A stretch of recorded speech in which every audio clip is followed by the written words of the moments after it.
சோம்நாத் கோவில் குஜராத் மாநிலத்தில் தென்மேற்கு கரையில் கிர் சோம்நாத் மாவட்டத்தில் பிரபாஸ் பட்டான் கடற்கரையில்தான் இந்த கோவில் அமைந்துள்ளது. இது சிவபெருமானின் 12 ஜோதிர்லிங்கங்களில் முதன்மையானது. பல ஆட்சியாளர்களால் மீண்டும் மீண்டும் அழிக்கப்பட்ட கோவில் பலமுறை புனரமைக்கப்பட்டிருக்கிறது. குறிப்பாக 11ஆம் நூற்றாண்டில் முகமது கஜினி தாக்குதலில் இருந்துதான் தொடங்கியிருக்கிறது. கஜினி முகமது இந்த கோவிலை தரமட்டமாக்கி அங்குள்ள செல்வங்களையெல்லாம் கொள்ளையடித்து சென்றார். கோவிலில் உள்ள சிவலிங்கங்களின் சிலைகளையும் உடைத்து எடுத்துச் சென்றான். கோவிலின் வெள்ளிக் கதவுகள் மற்றும் சந்தன மர கதவுகளையும் முற்றிலுமாக எடுத்துச் சென்றான்.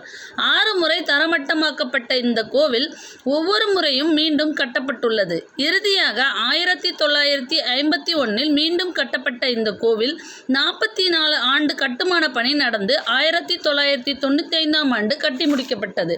கோபுரத்தில் உள்ள 10 டன் எடையுடைய கோபுர கலசமும் வைக்கப்பட்டுள்ளது.